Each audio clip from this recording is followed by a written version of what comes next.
Okay, hello people, it's me again. I mean, I wouldn't say it's been a while since I went live. I'm telling you, just some things are a little bit lacking and stuff, and a lot of stuff getting in the way. But anyway, I'm going to go over.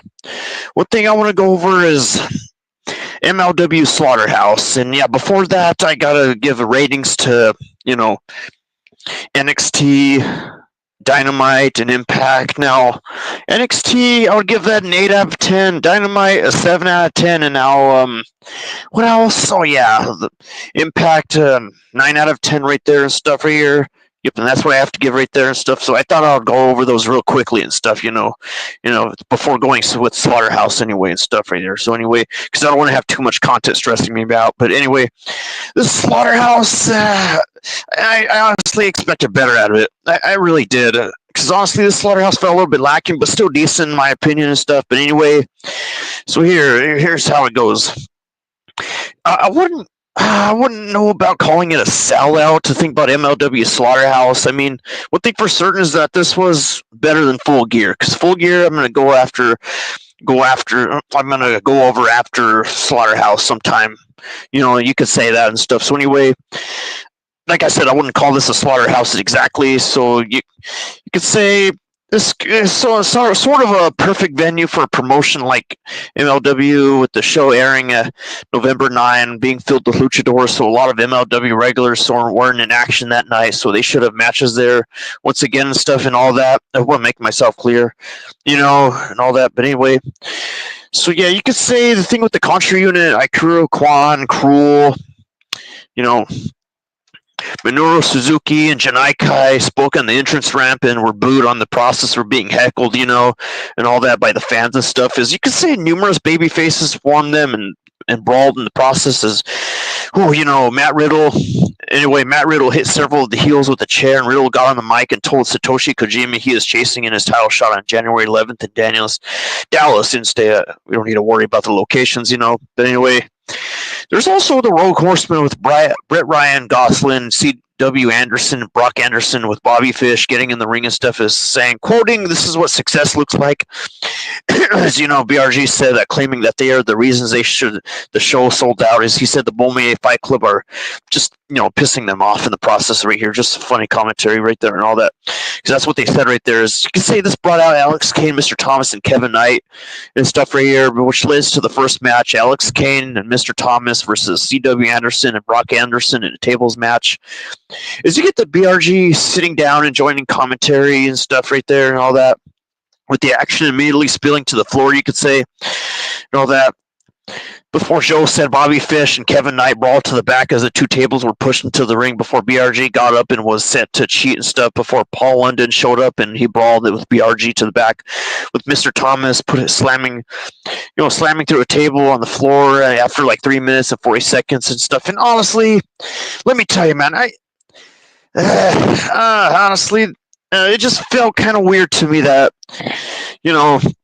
a majority of these matches were less than 6 minutes or so, because we had several swashes right here, and not only that, we also had Kenta having a dislocated shoulder right here, which is why that match ended up real short, and I did not like that. That match sucked.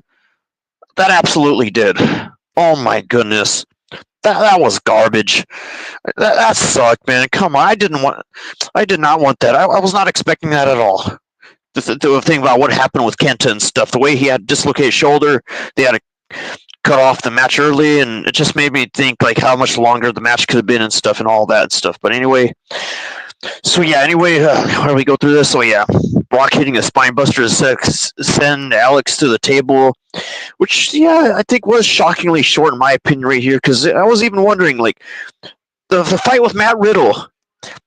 What was up with that? That felt short as well, because honestly, I didn't even keep track of the time, and even I felt that it was short and stuff right here.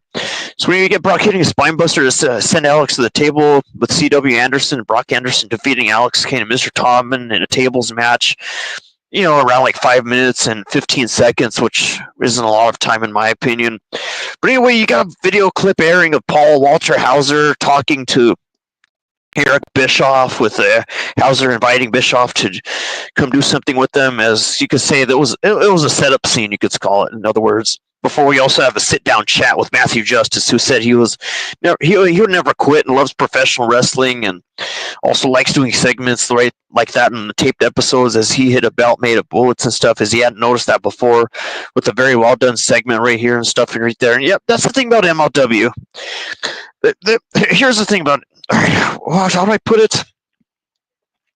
MLW most of the time does tape shows instead of actual live and stuff right here and stuff. And also, it would be pretty cool if MLW could work its pro wrestling TV app again. I wish they could go back to that while managing their YouTube channel at the same time. That would be good. That would be good in my opinion. I thought that would sound great. I wish they could do that. I mean, yeah, MLW has the habit of doing tape shows, but at least they do it right. At least they know how to do it properly. That's the thing about MLW. I gotta respect MLW so much for that right there and stuff in that way. So anyway, our second match, Akumura versus Akira Kwan. This one right here, they briefly brawled to the floor, going back in the ring and stuff as Kwan hit a clothesline at 2 o'clock and he choked Akumura in the ropes before Akumura hit a tower on London, which leads to a style stunner off the ropes for the pin out of absolutely nowhere. You could say as a replay showed Kwan getting a shoulder up, as this clearly was a planned mistake by the referee and stuff right here. Oh man, yeah, this was a swash right here. This is Akumura defeating Akira Kwan like around 3 minutes and 32 seconds around there and stuff here. Swash match right there and stuff. Man, I really expected better from Slaughter House. I expected better. Just like I told someone, the fact that they were delayed should have given them more time to prepare, more time to make it good. But this right here, oh my goodness. Man, I wish that thing with Kenta didn't happen in the first place. I really wish it didn't. Oh my goodness. But anyway, we got a replay showing Kwan getting a shoulder up. Is this clear a planned mistake, just like I said? Well, also backstage, we have Satoshi Kojima eating some bread with Matt Riddle coming up to him and talking about his match later and stuff here. Yeah, so Satoshi Kojima, the one that was taught to repeat bitch-ass Contra. Bitch-ass Contra. I just love how he repeats that. It's just funny and stuff, because Matt Riddle's the one who taught him how to say that and stuff or something like that, taught him that stuff, just to repeat bitch-ass Contra.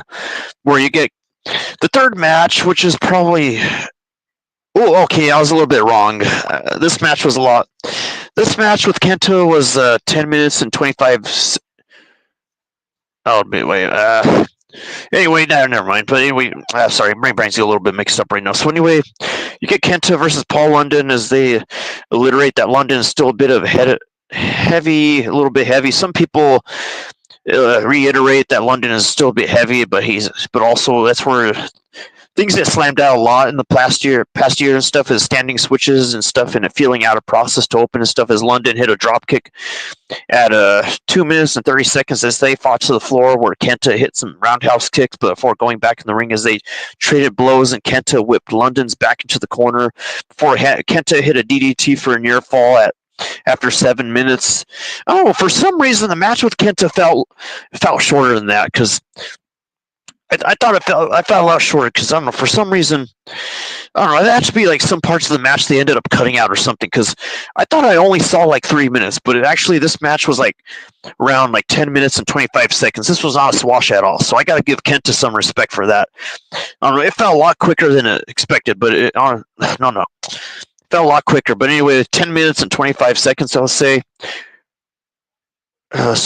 Please tell me. I hope. But anyway, you get London hitting a drop kick at 2 count as they fought to the floor, where Kenta hit some roundhouse kicks going back in the ring as they are traded blows, and Kenta whipped London's back into the corner, with Kenta hitting a DDT for a near fall after 7 minutes or so, and then going for a top rope double stomp to the chest for near fall, with London hitting a spinning heel kick for near fall as London hit a top rope double stomp on Kenta's back, you could say, right there for near fall after 9 minutes and 30 seconds. This match a lot better than I expected, even though just the way I saw it, man, the track, I was not keeping track of the time at all when I was watching this, man. This caught me off guard, I'm saying. So anyway, you get Kenta's London hitting a top ropes double stomp on Kenta's back for near fall after almost 10 minutes, and Kenta nailed the go-to sleep knee strike and scored a surprisingly clean pin. A good match, especially considering their ages and stuff right here. We also get a doomsday clock appearing on the screen. That means Donovan Dijak with St. Laurent being there as well as Dijak and Kenta traded blows and stuff right here as Dijak nailed. Feast your eyes on Kenta right there as Dombrowski said Kenta is seriously hurt and stuff right here because thanks to freaking thanks to Donovan Dijak, Kenta has a dislocated shoulder and stuff right there. Even though Kenta already dealt with his match and stuff and all that, right here. But anyway, the match with Kenta and Paul London, pretty decent, nevertheless, right there. Yep, it was good, man. Because honestly, thank goodness, man. I got a little bit mixed up right now. Anyway, the match with Kenta and Paul London, fantastic, man. 10 minutes and 25 seconds, and then you got the prick Donovan Dijak setting in, really, dislocating, hurting Kenta in the process and stuff right here, which leads to the fourth match, Donovan Dijak versus Kevin Knight and stuff right here.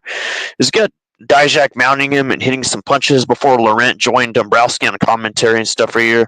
Man, honestly, Laurent, that dude cracks me up, man. He really does, man. That is just downright hilarious, man. It's just funny how he tries to be all cool and stuff right there. It just really is, I'm telling you. So when you get Dijak mounting Kevin Knight and hitting some punches and stuff before you also have Dijak hip tossing Knight all the way across the ring before Knight hit his picture perfect drop kick after like 2 minutes and 30 seconds or so, you could say right here, and all that. Oh, and we got a comment from Christopher Jackson Denver, sunglasses and hundreds of emojis. I like that right there and stuff right there. I'm telling you, man. It's good to see emojis in the comment section. I like when that happens right there and stuff. But anyway, yeah. So anyway, Dijak hit a super kick in the corner and then a choke bomb for a believable near fall after like 5 minutes or so. But Knight hitting his jump up Hurricane Rana and a splash to the mat for a near fall as they traded kicks. You could say right here, right there, MLW, right there. You could say and all that.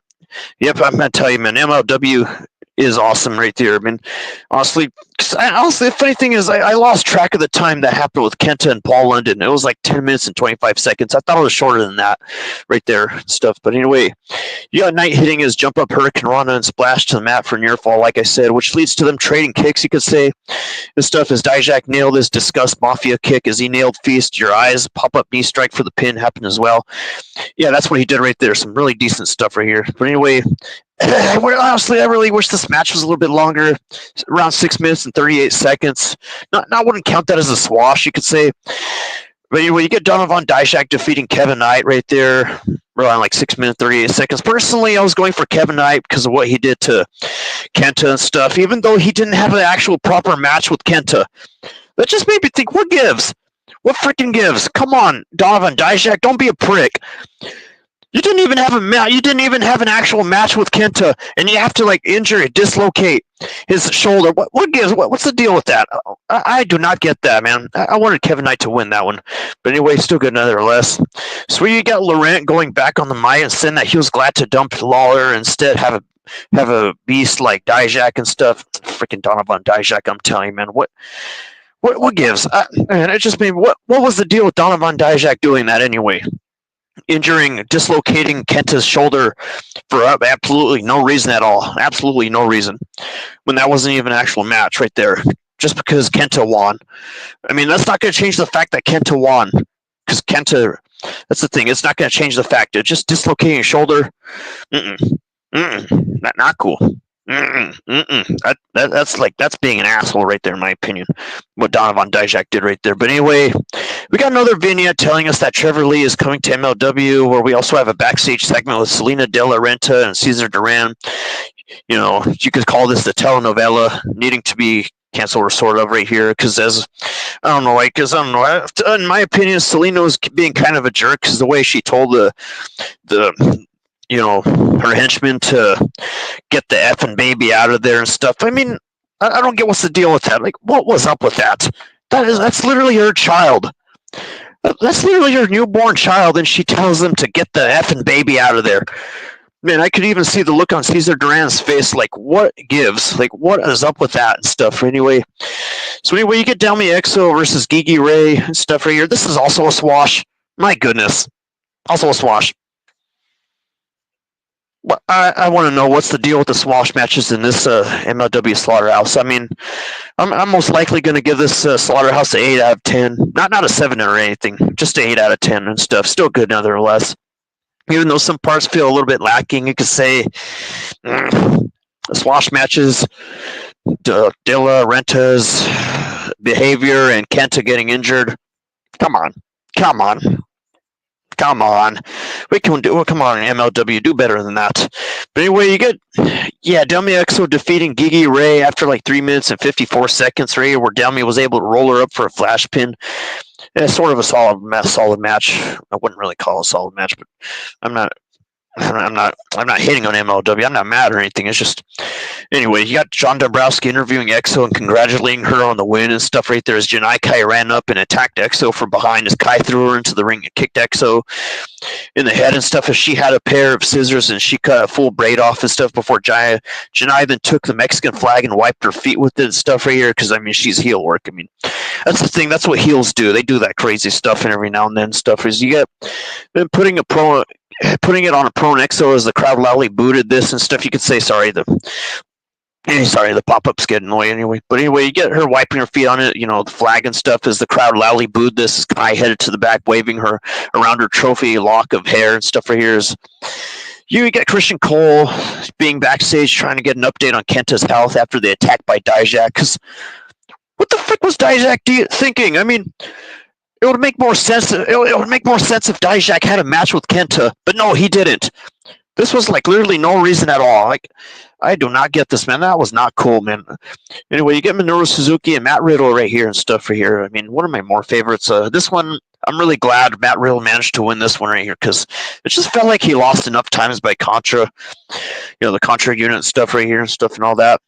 So anyway, yeah, Minoru Suzuki versus Matt Riddle, where you get Riddle going for Minoru's knee and then trading intense reversals as they begin trading chops, and Riddle hits some roundhouse kicks to the chest as Suzuki grabbed an ankle after like 2 minutes or so, and they fought to the floor, you could say, right there before Minoru cracked a chair across Riddle's back and stuff before Riddle hit some forearm strikes, and they got back into the ring before Riddle hit a top rope corkscrew splash on the standing Suzuki after like 4 minutes or so before Minoru choked Riddle with the towel and stuff, and he applied a rear naked choke, you could say, right here as Matt hit a jumping knee to the chin and then leading to his leaping tombstone pile driver for the win. Oh, I love how he did the pile driver. That was pretty clean right there and stuff right there. Yep, and that wrapped up really decently right there with Matt Riddle defeating Minoru Suzuki right there before Lawler got in the ring to interview him and stuff. Is yet Lawler reiterating that Riddle will face Kojima in January, with Lawler telling Riddle that he thinks they could do some work together and use the iron sharpens iron phrase right there before Riddle agreed to go train with Lawler and stuff. Lawler, the dude with the large sideburns and stuff right here. Now, the thing about Kenta's dislocated shoulder will have him out of action for at least 8 weeks and stuff. In other words, you could say the New Japan Wrestling World Tag League will mean that Kenta will miss the next taping and stuff right there and stuff and all that, which sucks because I don't know, because freaking Dijak wanted to be a prick out of nowhere, despite not having a match with Kenta. I mean, it was not a match; it just happened out of nowhere. And the thing with Barbaro Cavernario, that dude cracks me up because that dude is just full on caveman. Just full on caveman, just biting a chicken right there, just dressed in that outfit and stuff, walking up to the stage and stuff. Just, man, that is funny, man. That is just hilarious right there. The way Barbaro just smeared his chicken on Lawler's shirt right there and stuff. That is just funny. That is just funny right there. Just full on caveman, even though he's the same dude that pulled off Mystico's mask and stuff. And last time I checked is that Barbaro was supposed to have a match with Mystico right there. I think it was supposed to be the Eric Bischoff's thing with Eric Bischoff. That's the thing right there and stuff, man. Cause, yeah, I mean, it was not cool how Barbaro did that, but he's still funny nevertheless and stuff. The way he just grabbed that chicken right there and stuff, just full on Neanderthal stuff, man. Just hilarious. Oh my goodness. So anyway, yeah, that's what happens. So yeah, that's what thing. Yeah, Mystico backstage who wants that match with Barbaro Cannavario, just like I said. That's the thing right there and stuff. So anyway, you get a segment airing with Akira, who was looking through steel bars out of the window, certainly implying that he's in jail or whatever, as he expects to die a little bit tonight. That was the quotation right there, as he faces Mads Kruger right there and stuff. So yeah, we got Akira and Mads Kruger as is the upcoming match. You can say that's what's supposed to happen and stuff. Is we also have another video airing, telling us that Eric Bischoff will be in MLW on December 5 and stuff. Where he has some things planned right there and stuff, which also leads to our 7th match and stuff right here. That's the thing right there. I like the number of matches they had right there. I mean, yeah, that's the thing right there. So anyway, match number 7, Bobby Fish versus Satoshi Kojima and stuff right here. We have Satoshi's MLW World Title not being on the line right here. Whereas we also have Fish's mustache with the shiny bald head, you could say, and stuff, makes him look like a carnival strongman and stuff right here, sort of, and stuff. I mean, he doesn't look like it, in my opinion. But anyway, they traded reversals on the mat right there as Kojima knocked him down with a shoulder tackle after like 1 minute, 30 seconds as he backed Fish into a corner, repeatedly punched him into the crowd, coated along and stuff as they went to the floor, and where Fish hit a dragon screw leg whip into the ring and stuff before Fish worked over the damaged knee, with Fish hitting a jackhammer move for a near fall after like 5 minutes or so as he kept Kojima grounded, and Fish kicked out the damaged leg, and Kojima hit a coach right there. So yeah. Oh yeah, sorry, that's the thing. Also, Christopher Jackson Denver says that Eric Bischoff is the one that created the WCW and stuff right here. Stuff which I think is a good little factoid, a good little piece of history right there and stuff, because that's the thing. Yep, that's the thing right there. As a wrestling fan, we really do got to know our history, educate ourselves and have our friends educate us into it. That's what I've been going through. That's a good thing I need right there. It's a good thing I've mostly been through that since like 22 and 23 and stuff, like 1 or 2 years ago, you could say. Like I said, that's the important thing about a wrestling fan. We really got to know our history and stuff and what the freak was going on and all that stuff, because being a wrestling fan without knowing what was going on in the good old days, I'm telling you, because man, I was stuck at first and stuff, but anyway. So anyway, yeah, you got Satoshi's MLW World Title not being on the line, just like I said, which leads to them going to a stiff clothesline for the pin, which was a decent match with Kojima looking better here than in most of the recent singles matches and stuff, where Satoshi Kojima defeated Bobby Fish after like 6 minutes and 45 seconds and stuff, where you get Christian Cole backstage interviewing Kenta, who had an ice pack on his shoulder and stuff right here, and all that right here, and all that. So anyway. Oh yeah, not to forget that Kojima managed to knock down Bobby Fish with the shoulder tackle and stuff right here. Is get Fish working over the damaged knee as Fish hit a jackhammer move for a near fall and stuff, and he kept Kojima grounded right there, and that's what happened in that match right there, you could say, and stuff and all that. So anyway, our 8th match, oh yeah, the main event, Mads Kruger versus Akira in a weapons of mass destruction match. Man, just fantastic, man. This was a good way to have a main event, man. I like how they did their main event right here. This was pretty decent and stuff right here, in my opinion. So anyway, you get Mads Kruger versus Akira, weapons of mass destruction, man. Real good stuff, man. Real good stuff, I'm telling you, man. I like how they did things. So anyway, you get several boxes of weapons being placed at ringside as Akira dove into Cruel as he walked into the ring as they fought on the floor, and Akira put on a military helmet and going into the ring as Akira hit him with the big crate and stuff before Cruel, you can say, shoved a goose plate with Akira's forehead after like 4 minutes or so, and you could say that's just sort of gross, I could say. It's a weapons of mass destruction. What can we expect? Of course it's supposed to be gross. It's gross in a good way. Gross in a good way, you could say. So hardcore stuff, that's the thing right there. So yeah, Akira was quickly bleeding heavily from the cut as Cruel got a barbed wire bat, and he dumped a container of salt on Akira, and it burned Akira's open wounds right there and stuff here as Akira grabbed the barbed wire bat and repeatedly struck Cruel with it as he dove into Cruel and, got a near fall as Cruel chokeslammed Akira across an open chair for near fall, and then he hit a face plant for the pin right there. Honestly, I really wanted Akira to win this one, but still good nevertheless and stuff, you could say. Because you got Mads Kruger winning this match right here. Hardcore. Real good hardcore stuff, man. Real good hardcore. I thought it was great and stuff. But anyway, yeah, let me tell you. Yeah, Mads Kruger defeating Akira after like 8 minutes and 41 seconds, you could say. It's just fantastic, man. I was going for Akira, but I still think this was a great main event, man. Just great, I'm telling you, man. Just fantastic. So anyway, I guess some people's final thoughts, you could say, is that they would wonder what the fans would show up. Wonder who the fans. Anyway, sorry, I'm getting a little mixed up. But anyway, some people would wonder who would show up for the Lucha show. Anyway, well, being in the thought of that violent main event and stuff, right? It probably didn't work for some people, but a large majority it did work for real good though and stuff. I mean, it worked good for me, I could say, because I like this match right here and stuff right there. Man, really good, decent, hardcore, professional effing wrestling stuff right here. Just great, fantastic, and all that. So anyway, you get what else? Oh yeah. Some people, I wish it could have been longer as well. Some people could have wished it was longer, just like I said. Well, Riddle and Suzuki being good for a second, his Fish was also good as well. Also with the advancing his age and stuff for years and all that, yada yada. But anyway, I'll say this was a passable match out of. We did get one passable match out of Kojima for third place and stuff and all that and stuff right there. I guess some people could rate that they really liked the video segment with Matthew Justice and stuff right here and all that. So yeah, that's pretty much all the stuff that happened in this show right here. All this, because I mean, here's the thing, man. I really liked how this show had 8 matches.